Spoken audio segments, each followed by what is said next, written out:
认真攻略，从不漏球啊！大家好，我是琉璃。这赛季呢是暗黑破坏神4第5赛季各职业的当前表现排名，以及呢强势玩法的推荐啊。总的来说呢，目前这赛季表现较为强势的职业分别是法师、德鲁伊和游侠3位，死灵法师和野蛮忍者表现较差。而其中的前3职业法师和游侠呢，都有几个属于自己的妙妙机制啊。德鲁伊则是几个版本的补丁下来，靠着这版本的一些强力暗金完成了质变。而以上3职业排名靠前的根源呢，在于他们应对赛季主题玩法炼狱魔槽是非常轻松的。暴雪在 PTR 结束的时候，基于玩家的反馈，大幅强化了一波炼狱魔槽玩法的掉落。现在它已经基本淘汰掉狂潮跟深坑，成为了我们刷装备和强化材料的最佳选择了。炼狱魔槽呢是一个本赛季同时加入了永恒模式的玩法。我们在完成赛季任务以及难度3刷新的这个永恒之眼任务之后，就能解锁地狱罗盘的获取和升级了。之后呢，我们在地狱狂潮开箱或者完成噩梦地下城就能获得地狱罗盘了。当然更简单的方式是你直接使用福音粉末来制作。我们可以在秘术师处制作1级罗盘，需要花费125的符文粉末跟3个遗忘之魂，之后再使用深渊卷轴将它升至自己需要的等级就好了。这个炼狱狂潮的战斗模式是非常简单的，大家上手打2把就能完全掌握了。你就记住选 buff 的时候呢，尽量拿那些魔翼相关、事件生成、以太领主之类的就好，敌人越多你掉的以太就越多。完成战斗之后，我们可以花费以太来开启宝箱，20以太的装备宝箱会随机给我们2到4件传奇装备，20以太的材料宝箱呢，则会提供我们需求的几乎所有材料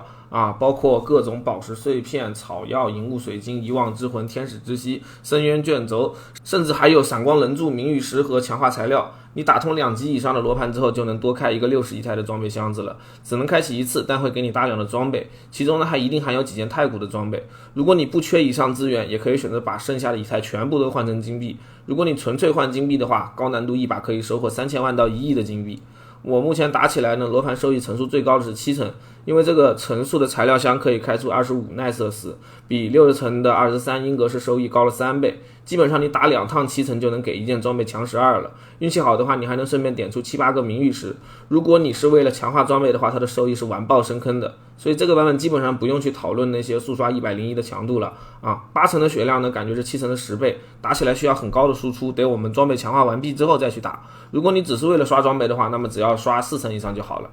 接下来我会按照上3跟下2的顺序简单聊一聊当前各职业个人推荐的玩法跟妙妙机制。首先是法师这一职业在本赛季虽然失去了无限火盾，但在暴雪的补偿性加强以及暗金改动之下，成为了综合曲线最为出色的职业前期它开荒有焚烧，然后呢根据刷到的暗金你可以转冰封球，也可以玩火球，甚至玩闪电链等等。法师在第5赛季还有2个强力点其一是风暴浪涌这个威能的多次结算，这个呢在 PTR 期间有被上报，但暴雪没管。其二就是分裂能量这个威能，它的伤害会根据你的面板爆伤来进一步提高上一个这种爆伤转独立增伤的机制是野蛮人的涌血，现在这一个被动已经被暴雪一刀砍了10倍了。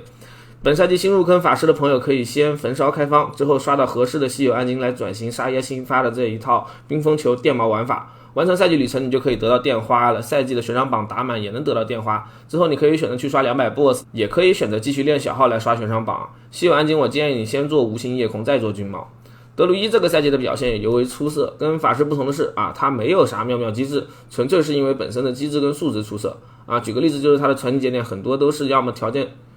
是条件简单的 45% 独立增伤，要么就是上限 60% 而且容易满足的独立加成死灵这边想要拿个50的独立伤还得吃5个血球呢，德鲁伊只要稍微堆一下控制或者远近增伤就能拿到 60% 了。而这个版本呢，暴雪对德鲁伊技能和暗金的加强让这一职业终于成功起飞了。我目前比较推荐的德鲁伊玩法是山崩跟山雷，前者对装备的要求稍微低一点，我个人凑装的时候体验是成型90多级就能速刷100噩梦了，满级雕纹点到15，没强化装备我都能轻松碾压7成的罗盘。这个打法的核心思路是山崩跟藤蔓诚信互刷，也就是利用山崩的暴击触发恩惠刷新藤蔓的冷却，再用藤蔓来触发高伤害的山崩来输出。在前期玩这套玩法，我们解决能量的问题方式呢，就是带一个新版的雷神之戒和浩劫这个终极技能，它可以让德鲁伊在浩劫期间无限能量，进而无限的山崩疯狂刷新藤蔓。你也可以选择带鲜血变身跟迪波特裤子，利用变身来触发裤子的回能，配合终极被动的大地之力，在罗盘这种怪比较多的环境，基本上可以做到全程满能量的。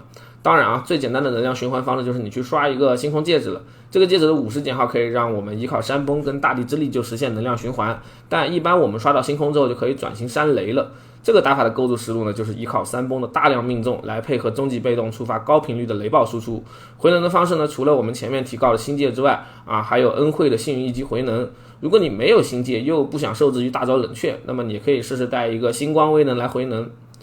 接着是游侠，这个版本游侠刷罗盘较为效率的玩法呢是安头的构筑，核心思路是依靠装备回火的帷幕提供增伤和各种威能来放大安达里尔毒星星的输出，打 BOSS 的时候是可以跌到毒伤20到30亿一跳的。安头构筑呢，目前速刷罗盘8的有乱射和穿透两种构筑，我个人比较喜欢乱射这个构筑，因为它的技能形态很像多重射击。目前我90多级凑了一身已经可以刷罗盘6了。这个打法比较刚需的是安头和星空两个稀有暗金没有安头你是没得玩的，没有星空的话呢，回能和输出都会低很多，所以它属于是中后期的玩法。游侠的新暗金暗影匕首也存在一些妙妙玩法，在赛季开始的时候，如果你装备它在触发图腾的情况下击杀首领，就能获得让玩家从50级升到100级的巨量经验，以至于暴雪不得不办了这个匕首的特效2天。而在昨天出狱之后，这个匕首它又出现了新的问题，也就是当我们使用极高频率的攻击方式命中图腾的时候，就会有概率传递出极高的可以秒杀各种怪物的伤害这个触发方式包括且不限于高频攻击的法师，或者是带了痛楚暗金手的猛击野蛮人。不过游侠它自身好像很难触发这个机制就是了。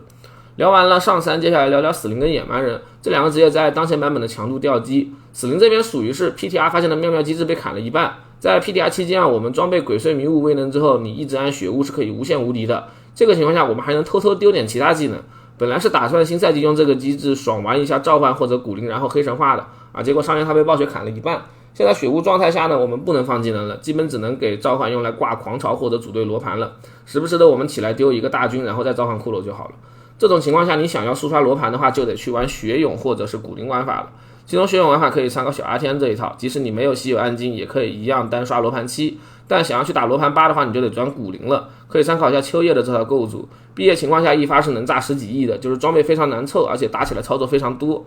相比死灵野蛮人要更惨一些，基本上回归了 S0 末期那种装备虽然很多但强度不够，你花了大量时间和精力去凑装备，结果跟其他职业随便凑一身强度差不多的情况。只能说暴雪设计师可能需要几个版本才能踩起来一个职业的强度，但毁掉一个职业就只需要一个平衡补丁了。目前野蛮人打罗盘强度比较在线的玩法呢，还是流血成魔跟猛击这两套其中流血成魔刷罗盘在进度阶段很强，但打最后的 BOSS 会稍微慢一些猛击它就反过来了，打进度稍微麻烦，但打最后的 BOSS 更快了。当然你也可以选择在这个版本去尝试野蛮人更多玩法比如说3重美德死亡重击、冲锋痛割或者流血包皮，但想要稳定发育的话呢，我建议你还是玩成魔或者猛击吧。